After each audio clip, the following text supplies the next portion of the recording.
Hey guys, and welcome back to another video. Horror, Acolyte of Chayula leeching Flicker Strike Monk. I know in some of the comments and other videos, I was gonna have more boss clips ready. I just don't have all of the boss clips ready, and I still haven't quite one-shot Tier 4 Jest. I'm still working on that. I will include in this video, however,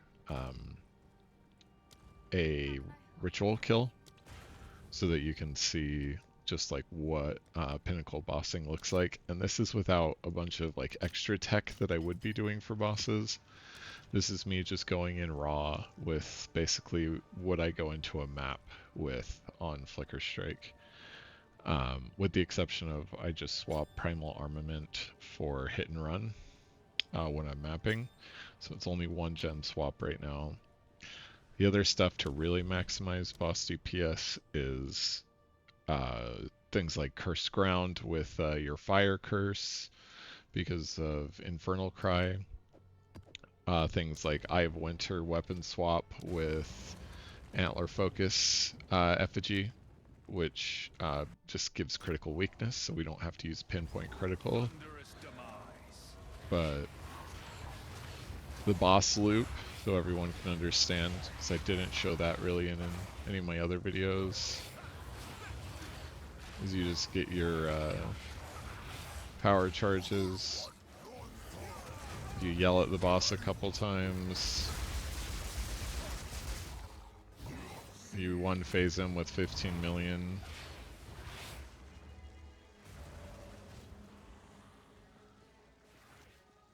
You play this game of Find the Wisp that I fucking seem to fail at every time. Not really, it's just annoying.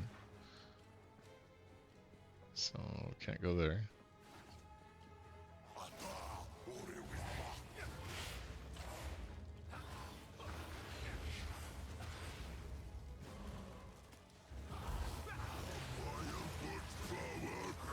So again, just make sure your full power charges, you have charge staff up, you have to wait for him to actually spawn when his health bar goes full. Then we yell at him, and then we flicker, and down goes King of the Mists. So that was about 23 million in just about 2 seconds. So right around 11 million DPS. And we're rewarded with a Ingenuity. Would have felt cooler on the last patch, but I'll go into all the tech for bossing that I just did as part of this update video, and then the other update is just going to be some of the changes we've made to the passive tree, some of the changes that we've made to the skills that we're actually using, and just kind of how things are going in general with the gear update. And then I will also just kind of verbally mention some things for some of the newer players of just kind of how to get to maps in the first place, like what a good monk playstyle is for that. And yeah, that's pretty much going to be everything that I go through today. It's just a lot of updates on everything that I've done. I'll get back into a map as well.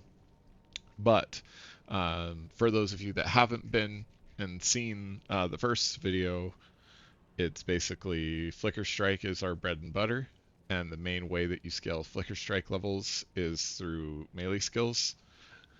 The only problem that that brings up is that Flicker costs 600 mana, 665 mana, which could definitely be problematic, but that's a big reason why we run Acolyte of Chayula, is because we never deal with mana problems as Acolyte of Chayula, just because of the Ascendancy. So that's what we'll get into. Is the Ascendancy is Mana Leech effects also recover Energy Shield.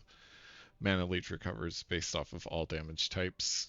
And I anoint something called Voracious, so that the leech's instant, so our mana goes all the way back up. And this is important too for some of the changes that we've made to the build. And then having instant leech also makes it so that it works very well with energy shield, because normally when you leech mana and you don't have any instant leech, once you get to max mana, you don't leech energy shield anymore. but because it's instant, I'm always leeching 20% of whatever I would have leached straight to energy shield, even if I max mana. Some of the changes that we've made to our passive tree since before, it's still primarily just crit, crit, crit, crit, crit. So we're just kind of pathing through crit. I took the movement speed and stats here, ES, the extra cold, crit, crit. And then here's one of the changes that we made. Instead of taking all 5 of these, we don't take asceticism or stun threshold from energy shield. This one's better just because we gain stun threshold based on 20% of energy shield and 20% increased stun threshold, which obviously gives us the increases from everywhere else. And then I took all of these nodes up here instead, just because I don't get chilled or frozen like ever anymore, just because of this node right here. And when I do get chilled or frozen, it's very, very short period of time because it's 10% reduced duration, and because of Acolyte of Chayula, we get these for free, so we don't have to build up spirit. So like freeze duration is just super short. I have shock duration going shorter, and these are less, so they're less multipliers with everything else. Just like there's more multipliers, these are less multipliers. So when you do get frozen, like when I click a strong box, I'm frozen for like a quarter of a second. It's awesome. And then otherwise it's just crit, standard crit jewel. I was able to upgrade to 3 level of flicker strike skills. I was able to upgrade this to 4% of damage as extra cold damage. But other than that, there really aren't too many changes in the tree. This tree is pretty optimized. There may be some things that I can do a little bit better on the like single target damage side of things, so I can one-shot T4 Zesht, but that's still what I'm going to be working on. Some of the changes that we made to the skills themselves, and again, I'll go top to bottom on skills for the newer people. Into the Breach. The reason we take Into the Breach and we do 2 points into it instead of just 1 is because we don't really need mapping damage, which Reality Rending can definitely give you mapping damage. It's basically averages out to be 20% extra chaos damage. Instead, we're doing Lucid Dreaming, which effect and duration of Flames of Chayula is doubled. So instead of 7% of chaos damage as extra for every stack and it lasting 5 seconds, it's 14% and lasts 10 seconds. And then on top of that, we take Interlude, which gives us 25% increased effect. So 14% turns into roughly 17% on that 25% increase. So and generally when you're flickering all over the map, you have anywhere from 1 to 3 stacks depending on how tight the map is, which is just free damage during mapping. But really the primary reason for this is to pick it up before bosses, and usually you can get 5 or 6 stacks, which ends up being close to 100% of damage as extra chaos. So that's one big benefit of Chayula on bossing. And then obviously the Mana Leech and Energy Shield is great for just regular mapping. Stormwave can be any ability. If you want it to be Ice Strike, if you want it to be Tempest Flurry, if you want it to be Wind Blast, like whatever you want it to be, this is just like every once in a while when you need to use something, you can use that in place of Flicker. The ideal slots for Flicker here, during maps, I run Pinpoint Critical instead of Ambush just because I feel like it's a lot more consistent and it gets us really close to crit cap. I don't have any crit on my gear right now because I've just been prioritizing other things, but I can easily get this to 100% if I got some more crit on my gear. Do Conk Effect for more damage. You can also put, whatever you want in here if you don't need the damage. Momentum damage, close combat damage, hit and run. This is just huge quality of life for Flicker Strike. Charge Staff persistence, just so we don't have to use it as often. Cold exposure, lightning exposure, strip away, for just making it so that we pen those a little bit better. Infernal Cry, that you saw me doing it twice on bosses.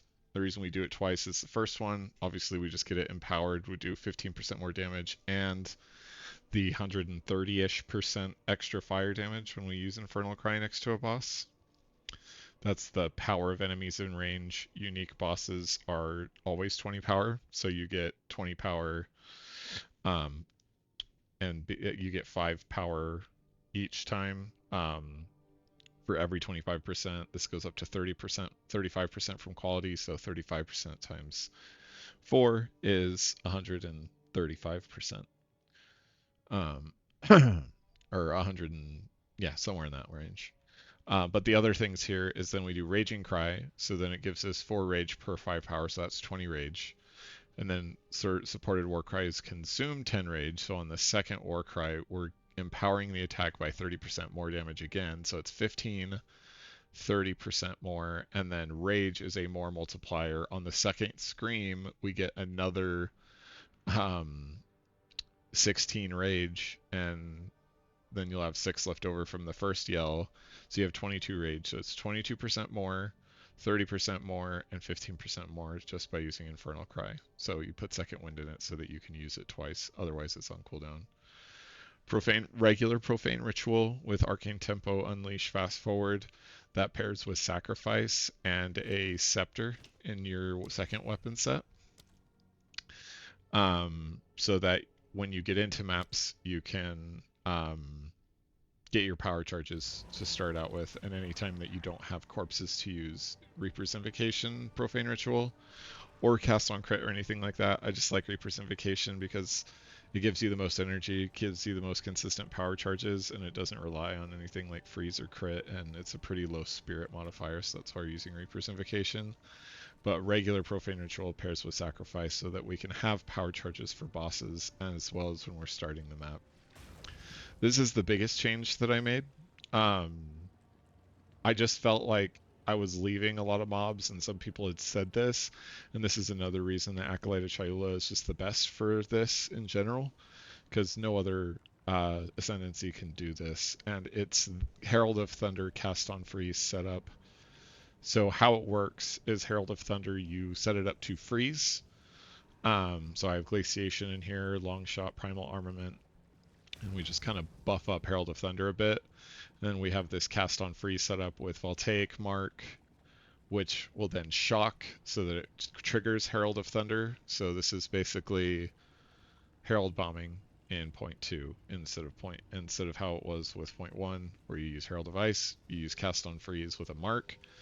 The problem is marks cost a lot of mana. Well, we're instantly leeching mana, 20% of it, and we leech elemental damage. No other class leeches elemental damage. So, and because this is an attack, we leech all of that back to our character. So then I do Reach, Magnified Effect, Innervate for, automating Innervate and Ice Bite, and then Lightning Mastery just for some flat damage on the mark itself. Reaper's Invocation, you hold down Q so that you always have charges, and those are the biggest skill changes here. So the big ones is Cast on Freeze instead of Herald of Ice. So this changes the requirements from 120 Spirit to 150 because we are running Cast on Freeze instead of Herald of Ice. So you can get that on an amulet. My amulet's obviously pretty optimized. I'd love to have crit and rarity in this, but I'm not like a 100 div gamer. This is probably like a 30 div gamer, which is still expensive for a lot of people, but it's not. This amulet's pretty crazy. It's just not like 50 divs crazy. I think I picked this up for like 4 or 5. So Voracious is our anoint so that we don't have to use Adziri's gloves, and the reason we don't use Adziri's glove is because you can think of it this way.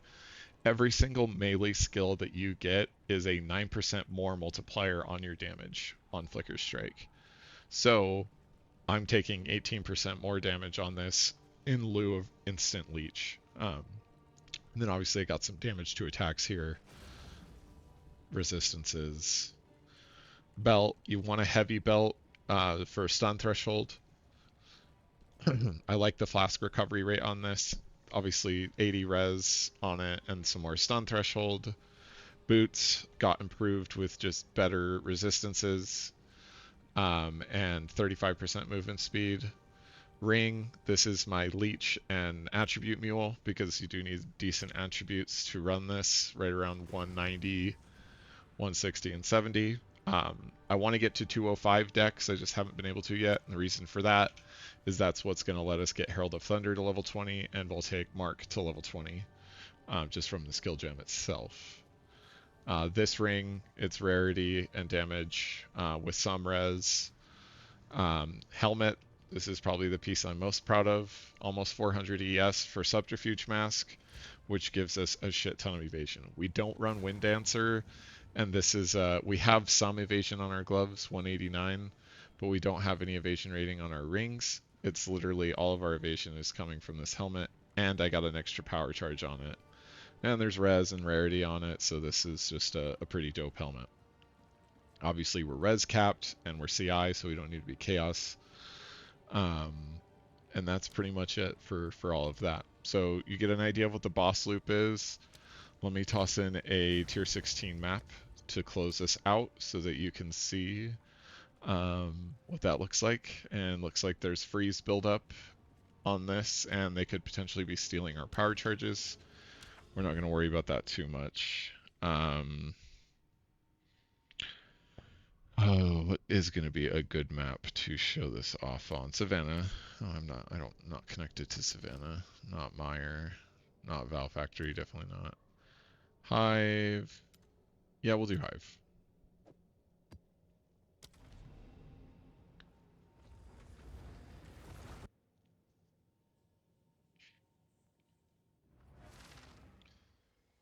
One of the things I said I would add is for new players, how I leveled through the campaign is Ice Strike, Herald of Ice, Profane Ritual, Standard Cast with Charge Staff, and Bell.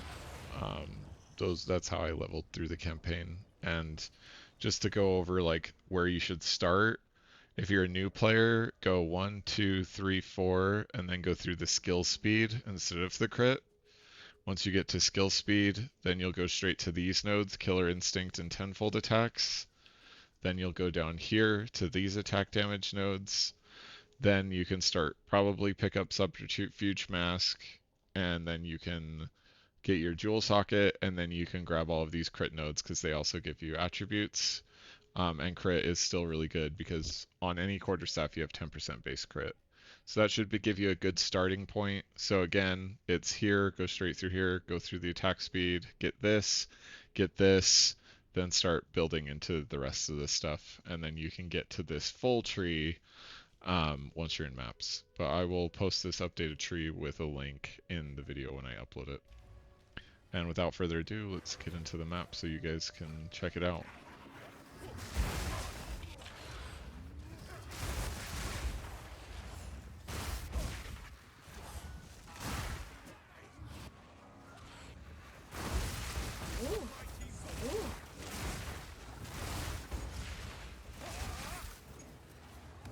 We're not scared of rituals at all either. A lot of builds can get pretty scared of rituals. I'm just not because I have leech, got great stun threshold.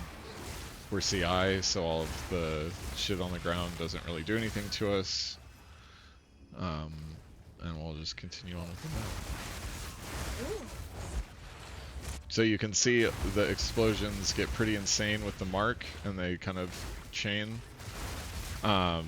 So I'm not leaving any mobs behind, really. Maybe 1 or 2, but it just gets even more insane as you're going through the map. A lot bigger than what Herald of Ice was. I didn't even chain off of that flicker that time.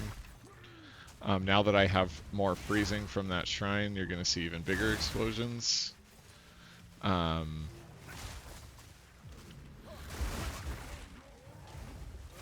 Yeah, so that's pretty much the build, and you guys got to see some of it there.